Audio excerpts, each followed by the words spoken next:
Ce majestueux aîné, plein de grâce et de courage, qui n'est jamais renié depuis le tout premier âge. Il vient la famille royale de Troie, fils d'Aphrodite et de Anchise. Il n'a jamais été roi quand la couronne était transmise.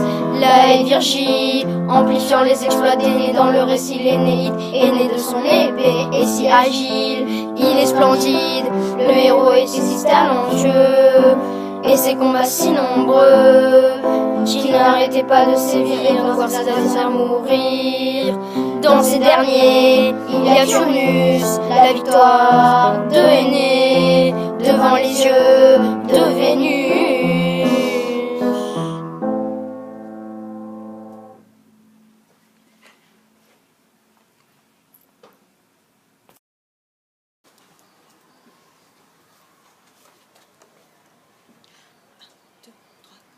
Énor est un guerrier bon et loyal, malgré sa tristesse et sa soif de vengeance, se cache une force phénoménale.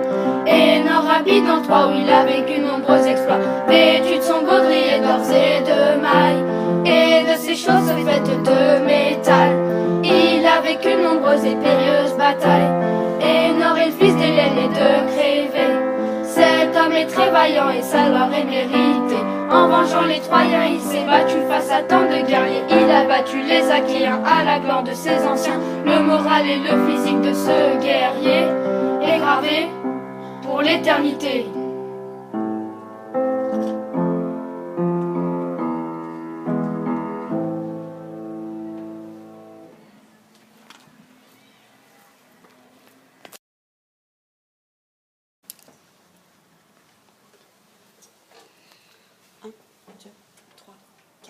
Méasaïra, il est le fils d'Étra, il est fils d'Égée, son nom est Thésée.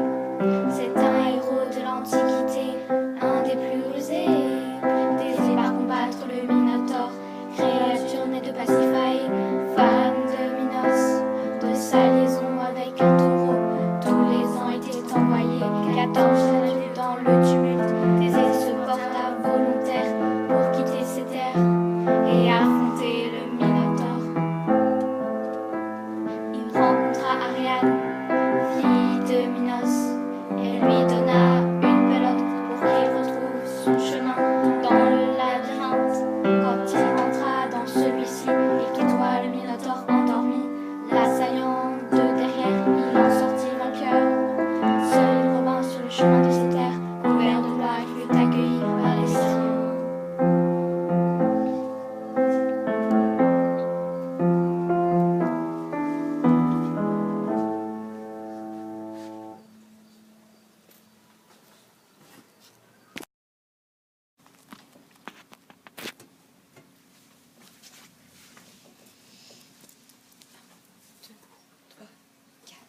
Entendez, chers Troyens, Ulysse vient de loin. Il est de retour avec de la bravoure, après avoir survécu à toute épreuve, même traverser les mers les plus dangereuses, en allant de Caraïbes dans Scylla. Ulysse est de retour avec sa bravoure, en voyant les envoûtantes sirènes. Il eut la bienveillance de lutter contre cette maléficence. Ulysse est de retour avec sa bravoure. Il est la figure même de la bravoure, de l'héroïsme et de la ruse. Il en tient son surnom, l'homme aux mille ruses, bien qu'il soit le roi d'Italie. Ulysse est de retour avec sa bravoure. Il eut mis du temps à trouver un plan qui se révélera être le fameux cheval de Troie.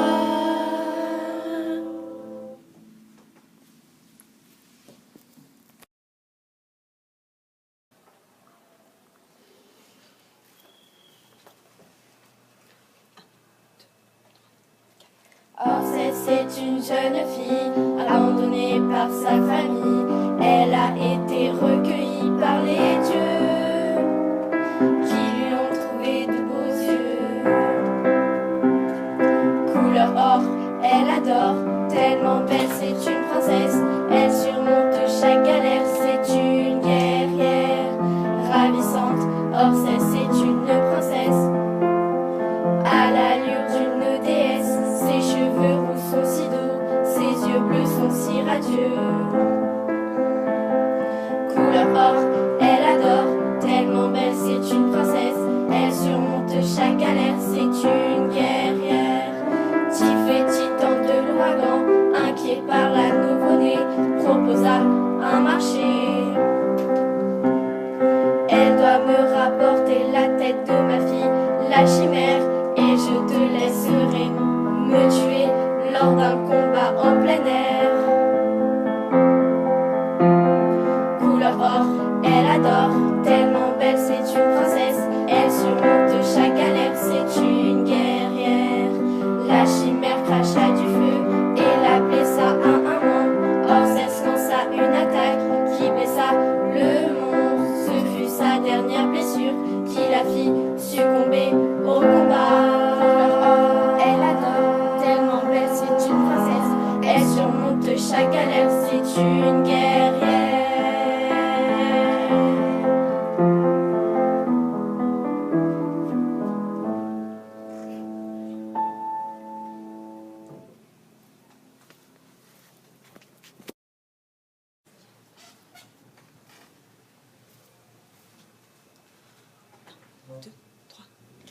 Très loin de là, Perceval se balada. Il rencontra 5 chevaliers qui étaient des plus gais. Il voulait être un bon chevalier pour monter sur son destrier. Oyez, oyez, mesdames et messieurs, Perceval le valeureux, il voudrait devenir chevalier, mais pour cela il faut l'aider. Il continua son parcours pour avoir beaucoup de bravoure. Il rencontra le chevalier vermeil et le roi Arthur. Il découvrit la nature. Oyez, oyez, mesdames et messieurs, Perceval le valeureux, il voudrait devenir chevalier, mais pour cela il faut l'aider. Il tomba amoureux de la magnifique blanche fleur. Il doit se séparer d'elle avec douleur.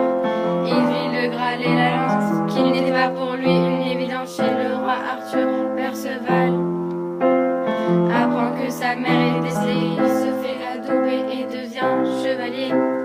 Oyez, oyez, mesdames et messieurs, Perceval le valeureux.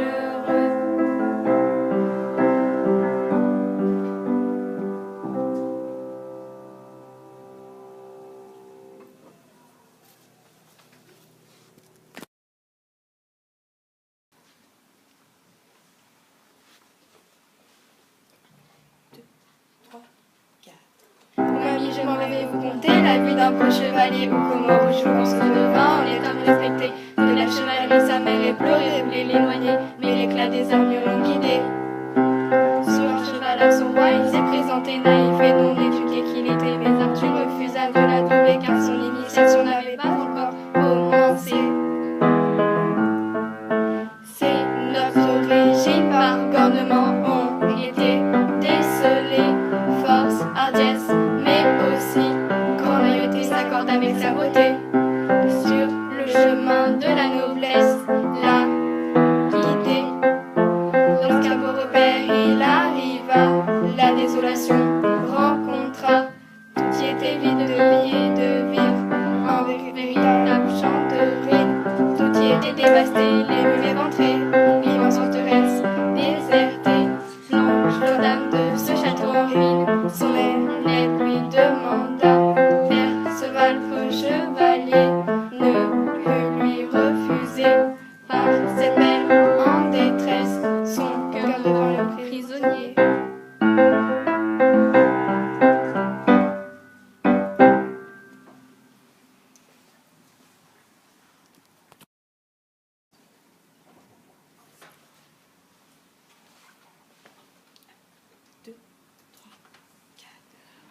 je m'en vais vous conter la vie d'un pro chevalier. Au comment on joue en saut de vin, on est homme respecté. De la chevalerie, sa mère éplorée, voulait l'éloigner, mais l'éclat des armures l'ont guidé. Sur un cheval à son roi, il s'est présenté naïf et non éduqué qu'il était. Mais Arthur refusa de l'adorer car son initiation n'avait pas encore commencé. Ses nobles origines par cornement ont été décelées. Force, hardiesse, mais aussi grande loyauté s'accorde avec sa beauté. Sur le chemin de la noblesse, l'a guidé. Lorsqu'un beau repère il arriva, la désolation rencontra. Tout y était vide de vie et de vivre, un véritable champ de ruines. Tout y était dévasté, les murs éventrés, l'immense forteresse désertée. Blanche Floriane de ce château en ruine, son aîné lui demanda. Perceval, chevalier, ne put lui refuser. Par cette belle en détresse, son cœur devint le prisonnier.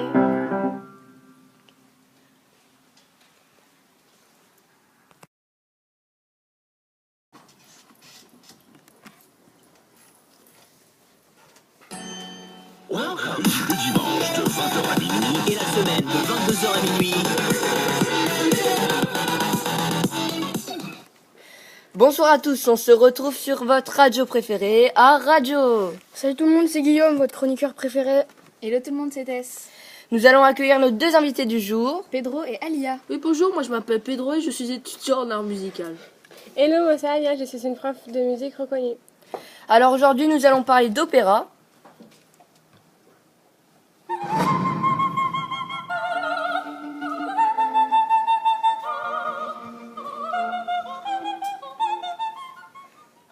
Alors l'opéra est né en Italie à la fin du XVIe siècle. Donc un opéra est destiné à être chanté et dansé sur scène. Et vous Pedro, qu'est-ce que vous avez à Moi je vais dire? vous parler de l'acte 1, 2 et 3 de Orphée et Eurydice. Dans l'acte 1, le chœur et Orphée se lamente sur le tombeau d'Eurydice, sur le cercueil. Ensuite, il met fin à ses jours après qu'il ait appris par l'amour, qui est représenté comme une personne dans cet opéra. Donc après qu'il ait appris par l'amour qu'il pouvait récupérer Eurydice, il arrivait à convaincre l'enfer. Dans l'acte 2, un chœur infernal lui barre le chemin.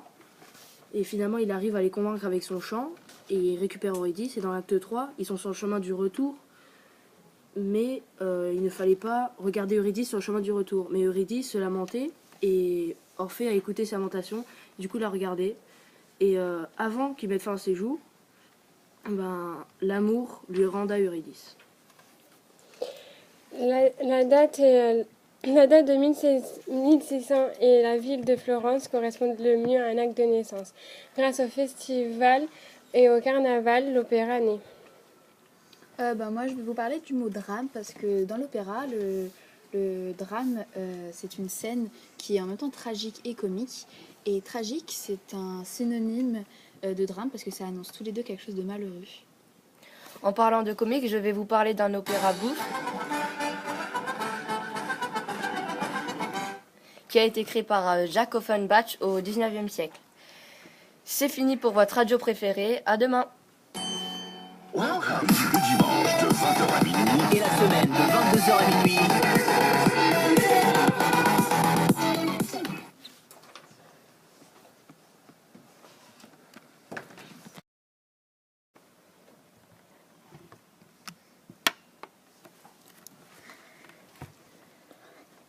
Bonjour à toutes et à tous et bienvenue dans votre jeu radio préféré, l'histoire d'avant. Je suis votre présentatrice Clara. Aujourd'hui, nous accueillons 4 candidates. Anaëlle. Bonjour, voici mon buzz. Thémis. Bonjour, voici mon buzz. Floriane. Bonjour, voici mon buzz. Et Laura. Bonjour, voici mon buzz. Alors, le but du jeu est simple. Il va falloir répondre à des questions sans proposition. Alors, nous passons à la première manche et à la première question. Dans quel acte de Gluck entend-on la chanson Orphée et Eurydice? Dans le Laura? deuxième. C'est une bonne réponse. Non. Non. Thémis? C'est dans le troisième acte. C'est une bonne réponse, Thémis. Deuxième question. Où est mort Gluck? Il est mort à Paris.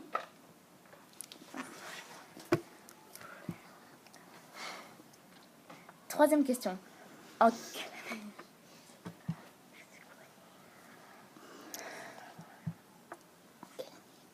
En quelle année est mort Gluck? En quelle année est né Gluck? Il est né en 1774. Non, Thémis, c'est une mauvaise réponse. Il est né en 1714. Ah mince. Alors, on passe à la deuxième manche. Sur Lully. De quelle origine était Lully? Il est d'origine autrichienne. Non, il est d'origine italienne. C'est une bonne réponse de la part de Laura. Deuxième question.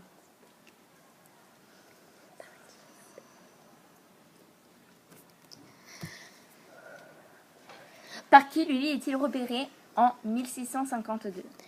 Il est repéré par Gluck. Non, il est repéré par Louis XIV. C'est une bonne réponse, Floriane. Alors, troisième manche sur Louis XIV. À quel âge Louis XIV a-t-il appris la danse? À l'âge de 9 ans. Non, c'est faux, Laura. À l'âge de 7 ans. C'est une bonne réponse, Anaëlle. Deuxième question. Par qui Louis XIV a-t-il appris la danse? Anaëlle? Il a appris la danse par Pierre Beauchamp, Henri Prévost et Jean Regnault. C'est une bonne réponse. Troisième question de la troisième manche. Quelle était la danse favorite de Louis XIV? C'était le flamenco.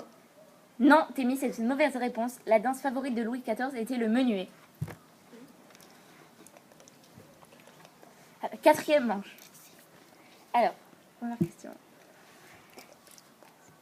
Que signifie l'appellation opéra bouffe? Ça signifie l'opéra comique. C'est une bonne réponse, Laura.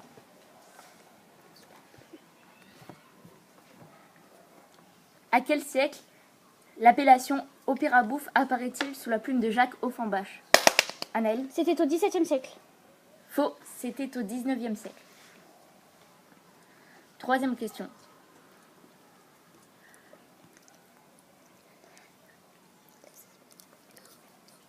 Ah oui. De qui Jacques Offenbach prend-il la direction? Il prend la direction des bouffes espagnoles. Non, Floriane, c'est une mauvaise réponse. Il prend la direction des bouffes parisiens. Cinquième manche. Qui est sur Jean-Philippe Rameau. De quelle nationalité est Jean-Philippe Rameau? Il est français. C'est une bonne réponse, Thémis. Alors, nous arrivons à la fin de cette cinquième manche et à la fin de cette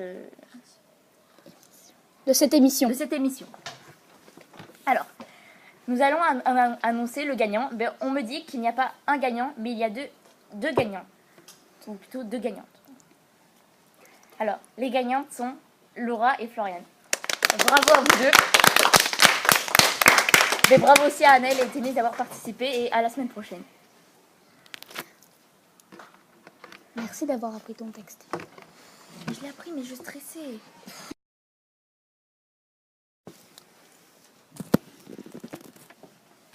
Bonjour, vous êtes sur MDMT France, la radio préférée des Français. Aujourd'hui, nous allons avoir un débat sur la musique de la fin du classicisme jusqu'au début du romantisme. Nous avons 3 invités spéciaux. Cette musique est marquée par les grands compositeurs Christoph Willibald Gluck et Jean-Baptiste Lully. Thomas, pouvez-vous nous donner le titre précis de l'acte de Orphée et Eurydice qu'on a écouté tout à l'heure, et s'il s'agit d'un air, d'un récitatif ou d'un passage chanté par le chœur? Alors, si je me rappelle bien, le titre c'est J'ai perdu mon Eurydice et c'est un passage chanté par le chœur. Merci Thomas. Mathias, quelles étaient les relations entre Lully et Louis XIV? Repéré en Italie, Jean-Baptiste Lully est introduit à la cour de Louis XIV dès son plus jeune âge. Formé à la musique, il excelle. En 1653, il danse avec le jeune Louis XIV lors du ballet royal de la nuit. Lully et Molière sont en concurrence tout au long de leur vie pour obtenir une distinction de la part de Louis XIV. Cependant, l'amitié entre Lully et Louis XIV ne cessera presque jamais. Merci beaucoup Mathias pour cette information précieuse. Mathieu, pouvez-vous nous parler de l'Académie royale de France au temps de Lully ? Au temps de Lully, c'est Louis XIV qui est roi de France. Il repérera Lully et le nommera directeur de l'Académie royale de France, car il était bon danseur et surtout très bon compositeur. Celui-ci dirigera l'opéra musical jusqu'à sa mort. Merci beaucoup Mathieu. Pour fermer ce débat, je vais vous parler de l'opposition entre les gluckistes et les piccinistes. Cela s'est passé à Paris entre 1776 et 1779. L'opéra Roland proposé à Gluck a aussi été proposé à Piccini dans le même temps. Mais c'est aussi une différence artistique qui éloigne les deux compositeurs. Gluck préférait donner de l'importance au drame, alors que leurs adversaires préféraient donner de l'importance à la musique. C'est Mozart, entre autres, qui les réconciliera.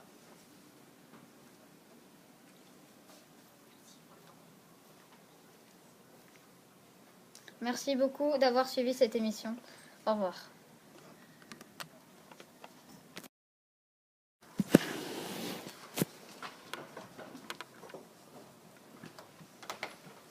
Bonjour et bienvenue dans votre jeu télé, l'histoire de la musique. Ce jeu télé, comme vous avez pu le remarquer, parle de l'histoire de la musique. Nous allons parler aujourd'hui de Lully à Gluck. Nous sommes en présence de Marie. Bonjour. De Léria. Bonjour. Et de Léa. Salut tout le monde. Tout le monde est là. Nous pouvons commencer. Première question. Où et quand l'opéra est né ? Il est né à Florence en 1600. Exact. Deuxième question. Quelles pièces de théâtre ont fait Molière et Lully ensemble ? Pas toutes, bien sûr. Ensemble, Lully et Molière ont fait des pièces de théâtre comme Le mariage forcé, Le bourgeois gentilhomme ou L'amour médecin. Excellent. Ensuite, la tragédie lyrique, qui est un genre musical, est apparue. Il met en valeur la mythologie et les légendes. Mais quand est-il né ? Il est né le 2 juillet 1714. Cette réponse est inexacte. C'était du XVIIe siècle au XVIIIe siècle. Très bien. Maintenant, que fait Orphée pour retrouver sa femme Eurydice ? Il va descendre aux enfers pour la ramener chez les vivants. Bravo. Et un point pour Léa. Je vous ai posé ces questions car c'est une histoire que Christoph Willibald Gluck reprend dans un de ses opéras. Je vous parle de Gluck, mais qui est-il ? Que pouvez-vous me dire sur lui ? Il est né le 2 juillet 1714. C'était un grand compositeur d'opéra et il est mort le 15 novembre 1787. Bravo, je vois que certaines personnes ont bien révisé. Et il a été le premier à faire des opéras français. Après son apparition dans l'opéra, une querelle est apparue entre les gluckistes, qui soutenaient Gluck, et d'autres gens. Qui sont-ils ? Ce sont les piccinistes, ils soutenaient Piccini. La querelle s'est essentiellement passée à Paris de 1775 à 1779. Bien, pouvez-vous me donner quelques opéras de Gluck ? Il a fait Orphée et Eurydice, Alceste, Iphigénie en Aulide ou encore Écho et Narcisse. Félicitations. D'autres et peut-être ? Il a aussi fait La rencontre imprévue. Bravo. Il a aussi fait Armide et beaucoup d'autres. Notre jeu est fini pour aujourd'hui, mais n'oubliez pas que notre jeu continue demain, même heure. Au revoir. Au revoir. Au revoir.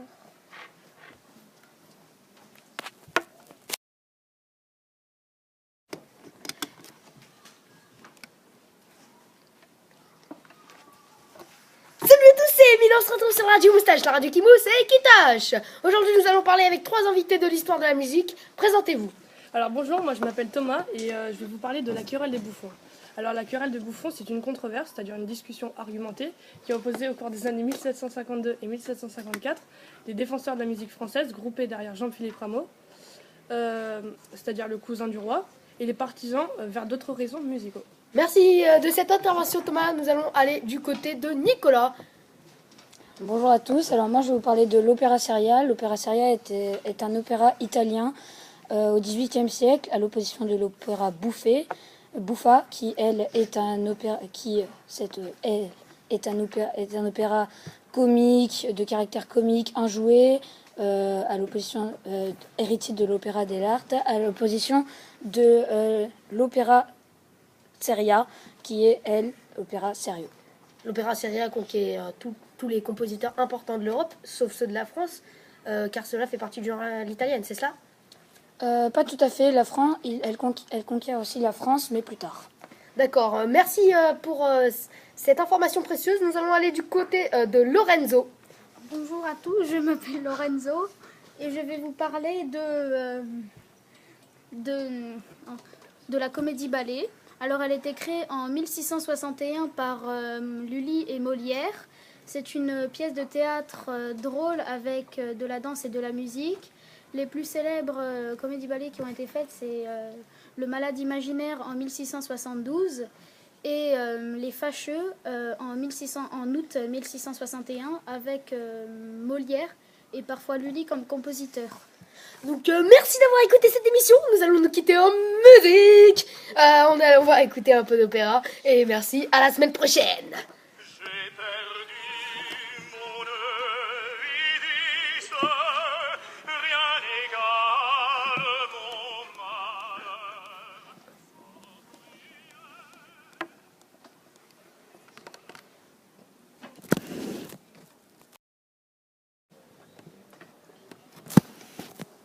Bonjour à tous et bienvenue au journal de 13h. Aujourd'hui, nous nous retrouvons pour parler de l'opéra et ses contemporains. Je suis accompagnée de Axel Frachis, Bonjour. Camille Baudran Bonjour. et Lorraine Amantienne. Bonjour. Camille va nous parler de la version en française et en italienne de l'opéra. Camille, nous vous écoutons. La version originale de l'opéra a été écrite par Gluck à Vienne et s'appelle Che parlo senza Eurydice. Il a écrit quand il travaillait avec une compagnie d'opéra italienne. 2 ans plus tard, il a écrit la version française en 1714 pour l'Opéra de Paris. Quelqu'un veut intervenir? Oui, moi j'aimerais intervenir sur le texte oral de Camille. Ce n'est pas 1714 mais 1774 car celui-ci est né en 1714. Désolée, je me suis trompée et je suis d'accord avec vous. Pour parler de Gluck, durant sa jeunesse, il a élaboré une réforme vis-à-vis de l'opéra. Donc, ça consiste à plusieurs choses. Premièrement, ça consiste à mettre la musique au service de la poésie. Deuxièmement, ça consiste à caractériser les personnages et les situations sur le plan musical. Et troisièmement, ça consiste à faire apparaître l'air strophique. En tout, en quoi consiste l'opéra? Cette réforme, en tout, consiste en la recherche du naturel et un ton plus authentique de la musique. D'accord. Pour continuer sur Gluck, Gluck avait un ami qui s'appelait Lully. L'opéra est au commencement lors du passage de Lully en France, c'est-à-dire qu'il vient d'être créé. Quelqu'un veut-il rajouter quelque chose? Non, c'est juste. Merci à tous de votre participation et de votre écoute et à bientôt sur TF1. Merci. Au revoir. Au revoir.